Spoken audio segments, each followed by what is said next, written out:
खैर मकदम है आपका समय न्यूज नेटवर्क में और आप देख रहे हैं 24 घंटे का उर्दू न्यूज चैनल आलमी समय। हालात हाजरा के साथ हाजिर हूं मैं खालिद रजा खान। मोदी हुकूमत के 100 दिन पूरे हो गए हैं। ऐसे में बड़े बड़े वादे करने वाली सरकार के कामकाज का लेखा जोखा जरूरी है। एक सर्वे के मुताबिक अक्सर लोगों ने सरकार से अभी उम्मीद नहीं छोड़ी है, लेकिन अपोजिशन पार्टियों ने मोदी हुकूमत को नाकाम बताया है। उनका कहना है कि मोदी हुकूमत बदनवानी, महंगाई, बेरोजगारी को रोकने में नाकाम रही है। हालांकि इन 100 दिनों में मोदी हुकूमत ने जन धन और गंगा सफाई जैसी स्कीमें भी लागू की हैं। हम अपने प्रोग्राम में मोदी हुकूमत के 100 दिनों के कामों का तजजिया करेंगे कि समाजी, इक्तिसादी और फॉरेन पॉलिसी लेवल पर हुकूमत कितनी कामयाब रही। इन मौजूदात पर बातचीत के लिए हमारे साथ स्टूडियो में मौजूद हैं सीनियर सहाफी और सियासी तजज़ियाकार सिराज नकवी साहब। आपका आलमी समय स्टूडियो में खैर मकदम है।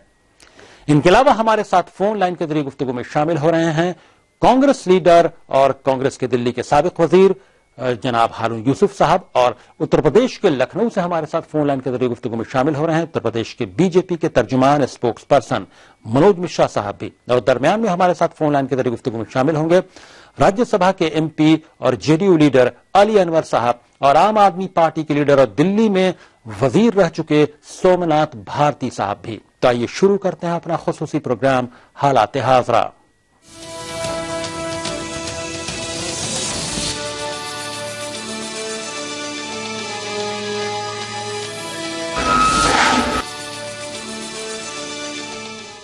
मरकज में मोदी सरकार के 100 दिन पूरे हो गए हैं। इस दौरान सरकार के कामकाज को लेकर मिली जुली राय सामने आई है। अक्सर लोगों ने सरकार से अभी उम्मीद नहीं छोड़ी है। एक सर्वे के मुताबिक अवाम का ख्याल है कि महंगाई को छोड़कर दीगर शोबों में मोदी सरकार को अच्छे नंबर दिए जा सकते हैं। टाइम्स ऑफ इंडिया और IPSOS की जानिब से मुल्क के 8 मेट्रोपॉलिटन शहरों में कराए गए सर्वे में लोगों का कहना है कि मोदी सरकार ने 100 दिन में अच्छा काम किया है। यहां मोदी सरकार को 16% लोग बेहतरीन और 42% बेहतर बताते हैं, जबकि 34% लोग औसत नंबर देते हैं, जबकि 8% लोगों ने मोदी हुकूमत के तई नाराजगी का इजहार भी किया है। वहीं अपोजिशन जमातों ने इस हुकूमत को डिक्टेटर और अवाम के खिलाफ कहा है। CPI ने तो साफ कहा कि मौजूदा हुकूमत RSS के एजेंडे पर काम कर रही है।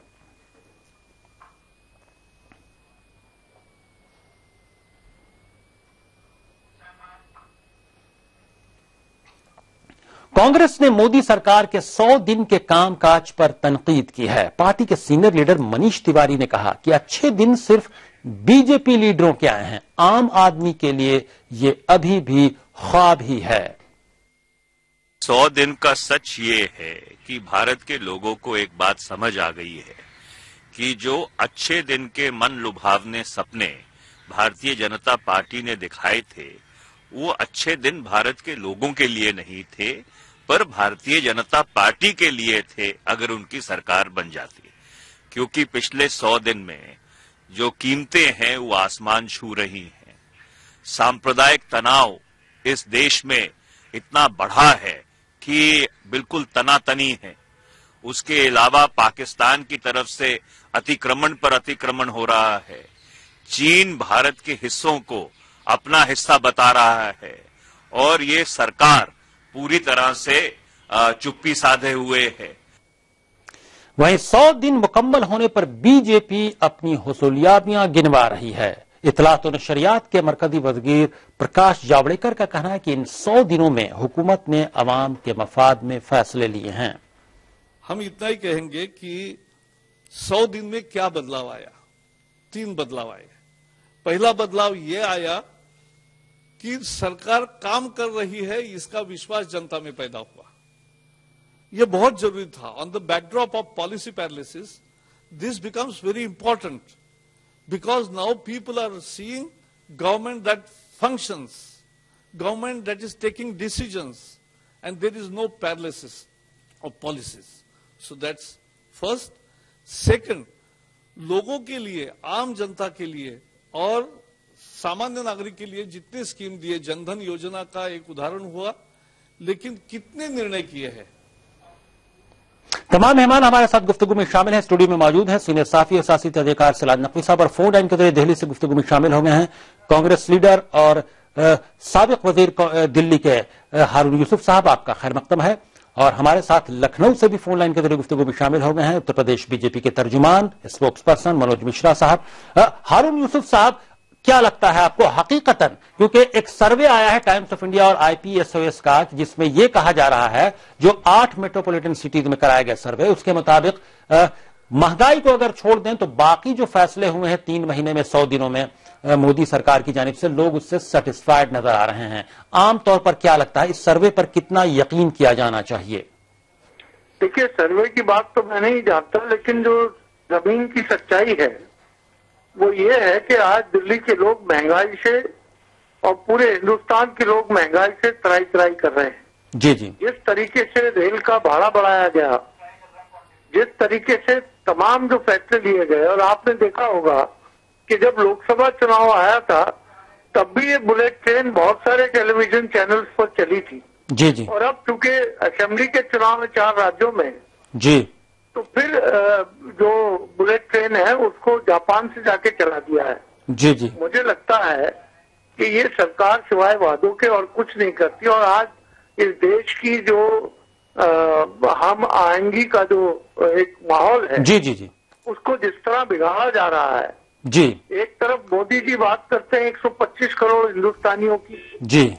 दूसरी तरफ इनके नेता चाहे विश्व हिंदू परिषद के हों, चाहे बजरंग दल के हों, चाहे और दूसरे जो सांप्रदायिक संस्थाएं हैं, जी, जिस तरीके से मुल्क का माहौल बिगाड़ने में लगे हैं, जी, मैं समझता हूं कि हिंदुस्तान का अवाम जो है इस बात को अच्छी तरीके से जानता है। जी। जब तक सब लोग आपस में भाईचारा नहीं होगा, ये ग्रोथ की जो हम बात करते हैं, जी, यकीनी तौर पर ग्रोथ नहीं हुआ, लेकिन कई लोगों की ये भी राय है आमतौर पर कि 3 महीने का वक्त बहुत कम होता है। सर्वे में ये भी बात सामने आई है कि वक्त बहुत चुके 3 महीने या 100 दिन का वक्त बहुत कम होता है। ऐसे में बड़े फैसले या बड़ी उम्मीदें नहीं वाबस्ता करनी चाहिए। उम्मीदें अच्छी जरूर है, लोगों ने उम्मीद जाहिर की है कि हाँ अच्छा होगा। ये सही बात है, लेकिन जैसे अभी मैंने आपसे कहा, जिस तरीके से देश में जानबूझकर फिरका वाराना फसादात और एक माहौल बिगाड़ने की कोशिश है, इस देश की एक अजीम रिवायत है जहाँ हिंदू मुसलमान और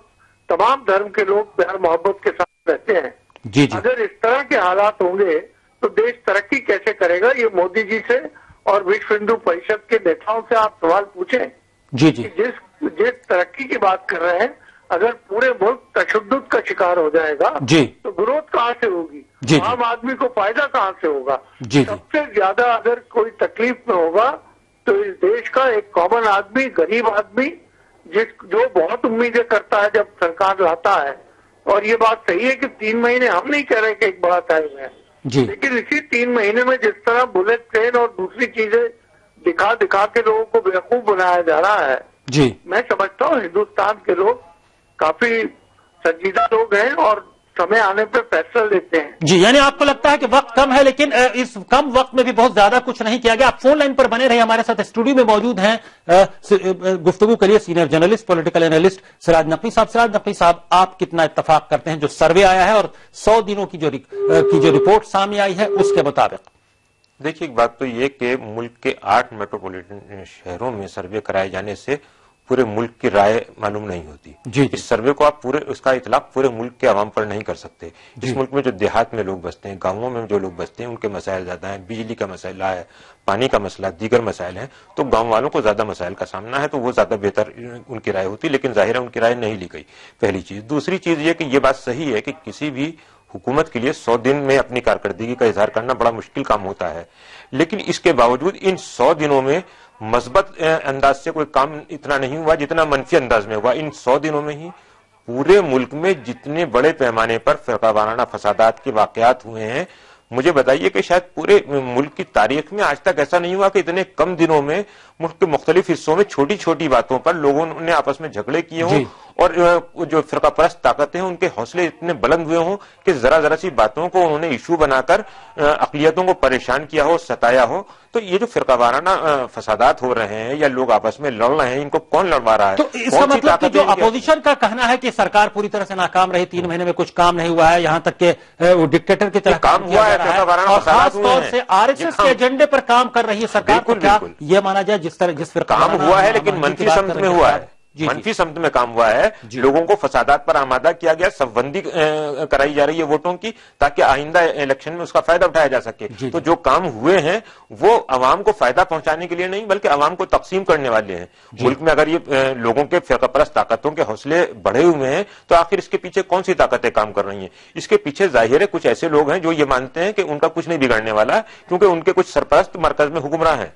तो ये सारे हालात जो हैं मुल्क के माहौल को बिगाड़ने वाले हैं। ये उस इल्जाम को कहीं ना कहीं से तक़वियत देता है कि जो सीपीआई का कहना है या फिर कांग्रेस का कहना है कि ये हकीकतन आवाम के लिए काम नहीं हुआ है, बीजेपी लीडरान के लिए काम किया जा रहा है। या बीजेपी के लोगों आरएसएस के लिए काम हो रहा है, तमाम जो फिरकापरस्त तंजीमें हैं उनके लिए काम हो रहा है, उनके एजेंडे पे काम हो रहा है। जी जी जी, यानी आपको क्या लगता है कि आखिर जो इतने फिरकावाराना फसादात हुए, नरेंद्र मोदी साहब लाल किले की फसील से जब 15 अगस्त को तकरीर कर रहे थे तो उन्होंने खास तौर से जोर देकर कहा कि अब खून बहाना भूल जाओ, कम से कम 10 साल के लिए लोगों से अपील की। वो किन लोगों से अपील कर रहे थे, फोकस किन पर था, वो भी समझा जा सकता था। क्या उसके बावजूद, उस अपील के बावजूद लोगों पर असर नहीं हुआ और इन 100 दिनों के अंदर ही इतनी जगह पे ये फिरकावाराना हम-आहंगी खराब हुई? नहीं, लोगों पर तो असर बाद में होगा, पहले तो खुद हुकूमत पर असर होना चाहिए ना।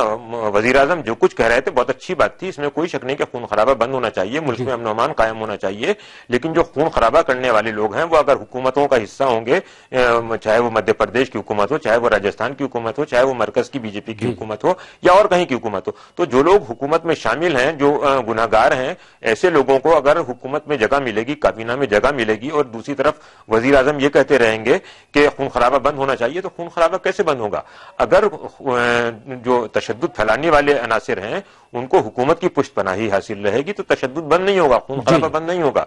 तो मामला यह है कि जो कुछ कहा जा रहा है अमल उसके बरक्स हो रहा है। जी जी, तो ऐसे में हम कोई बहुत अच्छी चीज की या बेहतरी की उम्मीद नहीं कर सकते। जी, यानी 3 महीने का वक्त तो कम है, 100 दिनों का वक्त बहुत ज्यादा नहीं है, लेकिन 100 दिनों में जो होना चाहिए था, महंगाई से अवाम बिल्कुल परेशान है, महंगाई पर पूरी तरह से कंट्रोल नहीं किया जा सका है और यह सबसे बड़ा मसला अवाम के लिए है।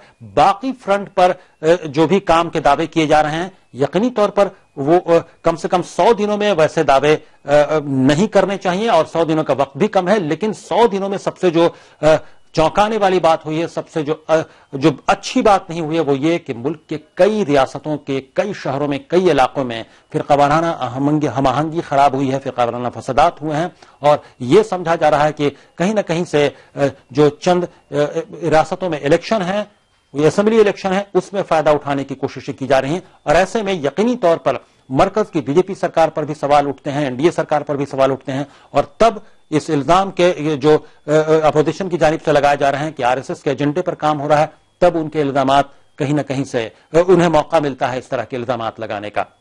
हालात हादरा में वक्त हो गया है ब्रेक का। सैयद सिराज नकवी साहब स्टूडियो में गुफ्तगू के लिए मौजूद हैं। ब्रेक के बाद हम आएंगे तो इसी गुफ्तगू को मजीद आगे बढ़ाएंगे और मोदी हुकूमत के 100 दिन के जो कामकाज हैं उसका हम तज्जिया कर रहे हैं, इसकी जो रिपोर्ट है उसके तमाम पहलुओं पर गुफ्तगू करेंगे और गुफ्तगू में हमारे साथ फोन लाइन के जरिए शामिल हो रहे होंगे जेडीयू लीडर और राज्यसभा में एमपी अली अनवर साहब और हमारे साथ चंद मेहमान और भी गुफ्तगू में शामिल हो रहे होंगे। फौरन हाजिर होते हैं।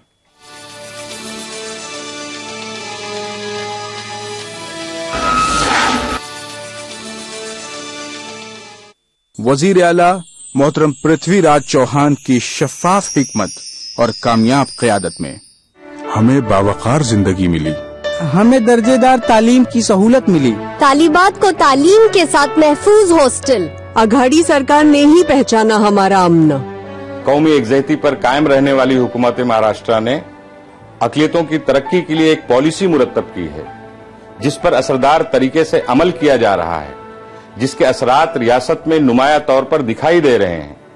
इस काम को बढ़ावा देने के लिए हमें आपका ताउन चाहिए। अक़लियतों की तरक्की महाराष्ट्र की तरक्की है, इसीलिए महाराष्ट्र नंबर 1। अकलियतों की मुकम्मल तरक्की की पॉलिसी को नाफिज करने के लिए कमर बस्ता आघाड़ी सरकार।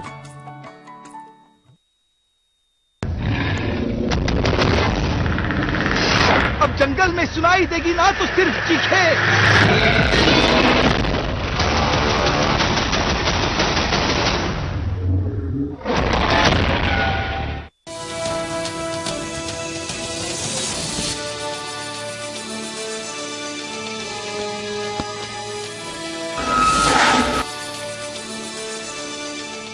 ब्रेक के बाद आलमी समय में आपका फिर खैर मकदम है। आप देख रहे हैं हमारा खुसूसी प्रोग्राम हालात हाज़रा। स्टूडियो में गुफ्तगू के लिए मौजूद हैं सीनियर सहाफ़ी और सियासी तहक़ीक़ात सिराज नकवी साहब, और इस सेगमेंट में हम बात कर रहे हैं, पहले ही की गुफ्तगू को आगे बढ़ा रहे हैं। मोदी सरकार के 100 दिन पूरे हुए उसका हम तजज़िया कर रहे हैं, और गुफ्तगू में हमारे साथ इस सेगमेंट में शामिल हो रहे होंगे जेडीयू लीडर और राज्यसभा में एमपी अली अनवर साहब, और आम आदमी पार्टी के लीडर और दिल्ली में वजीर रह चुके सोमनाथ भारती साहब भी। मरकज में हुकूमत बनाने से पहले और हुकूमत बनाने के बाद मोदी सबका साथ सबका विकास की बातें करते नहीं थकते, लेकिन इन 100 दिनों में अकलियतों के लिए या उनका भरोसा जीतने के लिए मोदी हुकूमत ने कुछ नहीं किया। उल्टा ये हुआ कि मरकज में बीजेपी की हुकूमत बनने के बाद फिरका परस्तों के हौसले बुलंद हो गए। अकलियतों को डराने के लिए जगह जगह दंगे कराए जा रहे हैं। लव जिहाद के नाम पर मुसलमानों को परेशान किया जा रहा है। बीजेपी और आरएसएस के लीडरान खुलेआम अकलियतों के खिलाफ जहर अफशानी कर रहे हैं, लेकिन मोदी हुकूमत खामोश है। क्या यही है मोदी हुकूमत के अच्छे दिनों का वादा?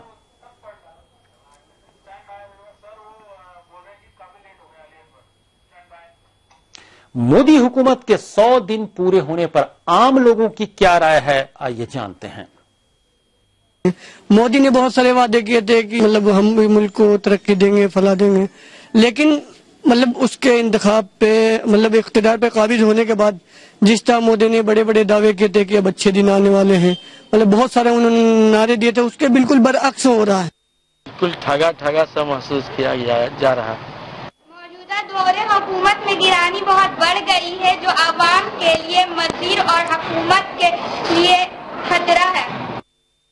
पिछले अरसे में अगर मोदी सरकार ने किसी कदम तरक्की की है तो वो डिक्टेटरशिप के हर जगह पर डिक्टेटरशिप करने की कोशिश कर रहे हैं और फिरकापरस्त ताकतों को अपनी तरफ राग़िब करते हुए हिंदुस्तान का जो माहौल है उसे बिगाड़ने की कोशिश में लगे हुए हैं।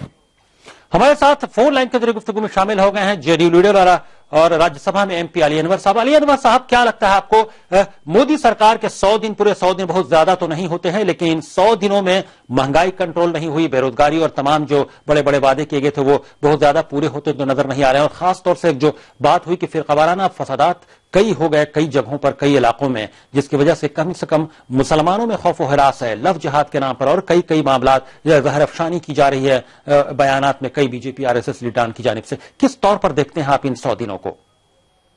नहीं, देखिए, इनका 100 दिन का जो है उसमें इनकी नीति और इनके सरकार की जो डायरेक्शन है, समझ है, उसका तो पता चलता है। ये विकास की बात लेकर के आए थे, महंगाई कम करने की बात लेके आए थे, नौजवानों को रोजगार देने की बात लेके आए थे, तो ऐसा तो कुछ हुआ नहीं। महंगाई और बढ़ गई जी, और रोजगार का कोई मौका फराहम इन्होंने किया नहीं, अभी तक ऐसा कुछ नहीं है जी। भ्रष्टाचार की बात करके आए थे और कई लोग भ्रष्टाचार को लेकर के, कई साधु संत भी, लेकिन कई लोगों का कहना है कि वो तो उसमें वक्त लगेगा उसको कंट्रोल करने में। लेकिन सबसे जो बात अहम है कि मुल्क में कई जगहों पर माहौल खराब हुए, मोदी सरकार ने कुछ नहीं किया। कई बीजेपी की लीडरान कहीं ना कहीं से जहर भरे हुए बयानात दे रहे हैं, उसके तरह की तकरीरें कर रहे हैं, लव जिहाद के नाम पर कई चीजें हो रही हैं। ऐसे में माहौल खराब करने जो हो रहा है उसमें मोदी सरकार कुछ तो रोल प्ले कर सकती थी उसको कंट्रोल करने में। नहीं, कंट्रोल करने में क्यों रोल प्ले करेगी, करवाने में न करेगी। माहौल खराब होगा तभी ना जो बुनियादी मसाइल हैं अवाम के, उनके तरफ से ध्यान खींचेगा। लेकिन मोदी साहब लाल किले की फसील से वादा करते नजर आए कि उन लोगों से अपील करते नजर आए कि भाई अब 10 साल के लिए खून खराबा मुल्क में छोड़ दीजिए, सांप्रदायिकता छोड़ दीजिए। किनसे वो अपील कर रहे थे और उस अपील का क्या हुआ? कुछ असर तो अमली तौर पर नजर नहीं आ रहा है। नहीं न होगा। अब इनको अपने गोरखपुर के सांसद आदित्यनाथ त्यागी को वो पूरे स्टेट का कैंपेन का इंचार्ज बना दिए, जो किस तरह का जहर उगल रहे हैं। तो ये उम्मीद करना है कि ऐसा कर रहे हैं, यही बेवकूफी की बात है जी। वो करेंगे ही नहीं।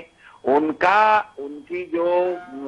जो फलसफा है उसमें ये सब बात नहीं है। वो बात जो कह रहे हैं वो कहने की बात है, करना है दूसरा कुछ। जो करना है वो कर रहे हैं जी जी। लेकिन इसमें देखिए मुसलमानों के खौफ होने की बात नहीं है। क्यों खौफ हो? ये सिर्फ मुसलमान का मामला नहीं है जी जी। ये जितने भी सेकुलर लोग हैं और जो पावर इंजॉय करते हैं, उन सब लोगों को, मुलायम सिंह को सोचना चाहिए, मायावती को सोचना चाहिए। हम जी, लोगों ये तमाम सेकुलर जमातों के लिए तो सोचने की बात है, मुल्क के लिए भी सोचने की बात है। जिस ग्रोथ, जिस तरक्की की बात करते हैं नरेंद्र मोदी, कहीं ना कहीं से वो तरक्की कैसे आएगी अगर मुल्क में अमन नहीं रहेगा। बहुत बहुत शुक्रिया अली अनवर साहब फोन लाइन के जरिए गुफ्तगू में शामिल होने के लिए। हमारे साथ फोन लाइन के जरिए सोमनाथ भारती साहब, आम आदमी पार्टी के लीडर और दिल्ली में वजीर रह चुके साबिक वजीर सोमनाथ भारती साहब फोन लाइन के जरिए गुफ्तगू में शामिल है। सोमनाथ भारती साहब, क्या लगता है आपको कि मुल्क किस जानिब जा रहा है? 100 दिनों के अंदर बहुत ज्यादा कुछ तो हुआ नहीं, बल्कि माहौल खराब ही हुआ अगर हम मजमूई तौर पर बात करें तो, अगर हम फिरकावाराना नजरिए से देखें तो। देखिए, मैं आपकी बात से सहमत हूं। इनफैक्ट आज मैं सवेरे से सोच रहा था कि ये 100 दिन में हमें क्या प्राप्त हुआ। जी जी।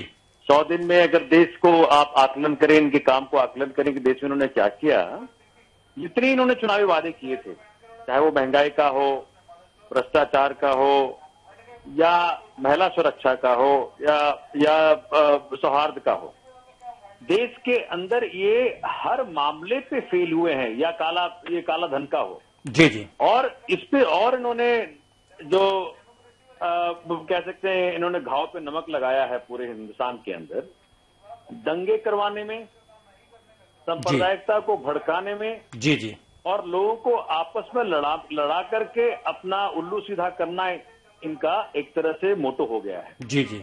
जहां कहीं भी चुनाव का माहौल पैदा होता है वहां दंगे करवा देते हैं। जी जी। अब ये केन प्राक्रेन इन्होंने कैसे कैसे करके सत्ता हासिल करी है, आज तक इन्होंने एक भी सिग्नल नहीं दिया जी जी, जिससे ये मालूम पड़े कि ये सबके हैं। आप ये देखें, जिस दिन से नरेंद्र मोदी जी प्रधानमंत्री बने जी जी, उस दिन से इनका ढांचा हिंदुत्व का, मेरे नजर में, मैं मानता हूं कि जो आदमी प्रधानमंत्री बनता है जी जी, वो ना तो हिंदू है, ना मुसलमान है, ना सिख है, ना ईसाई है। जी जी। या तो वो सब है या कुछ नहीं है जी।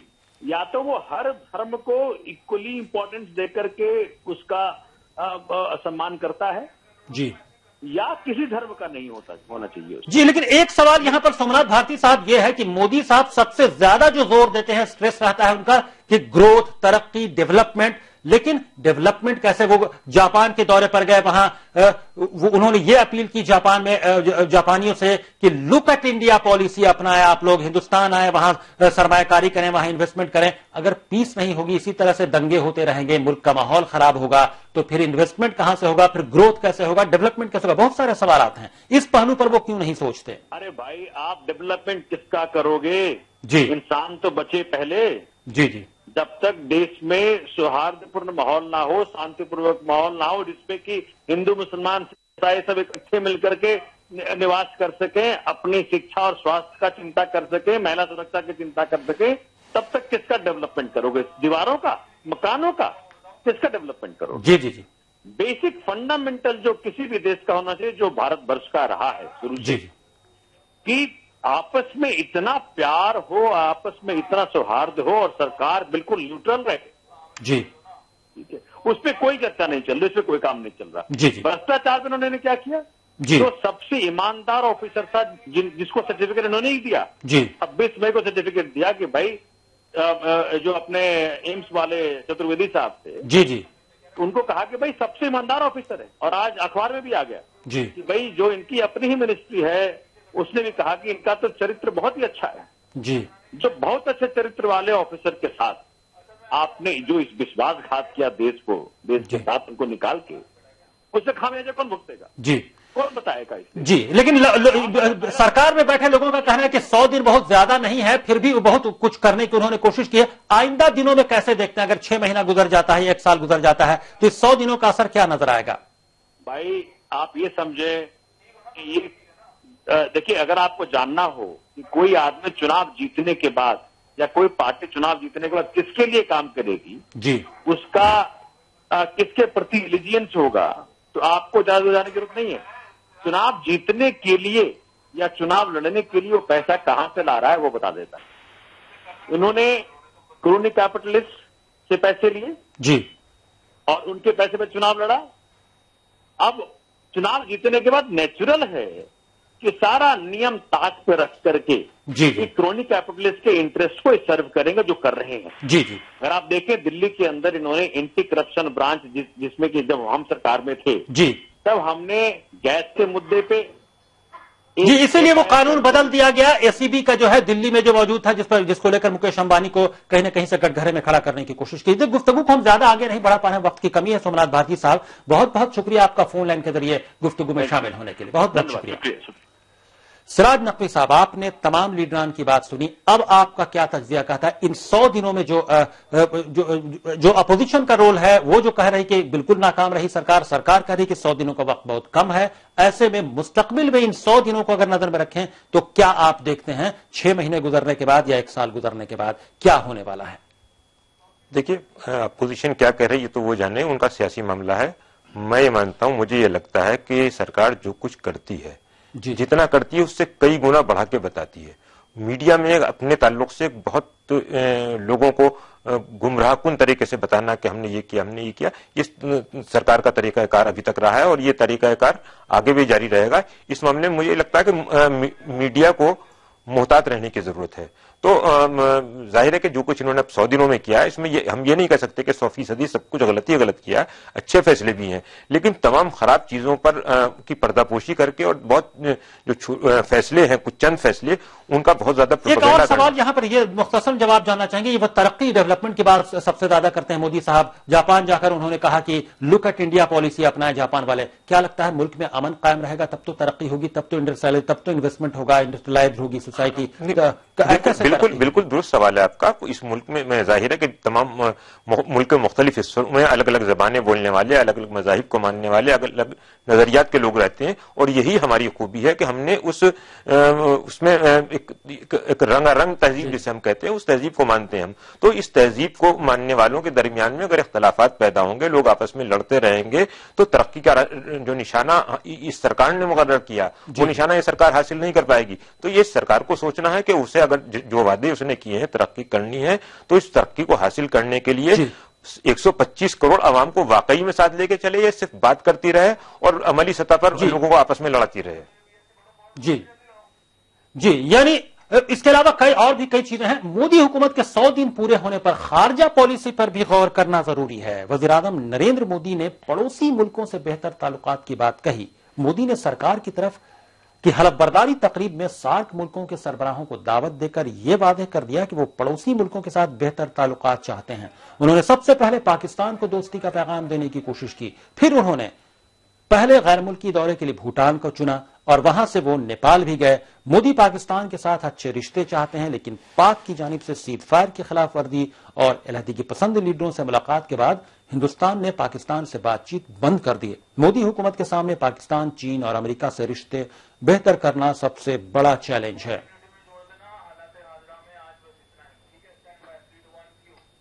वक्त की तंगी है, हालात हादरा में अभी बस इतना ही। हम सिराज नकवी साहब का शुक्रिया अदा करेंगे स्टूडियो में तशरीफ लाने के लिए और हालात हादरा में शामिल होने के लिए आपका बहुत बहुत शुक्रिया।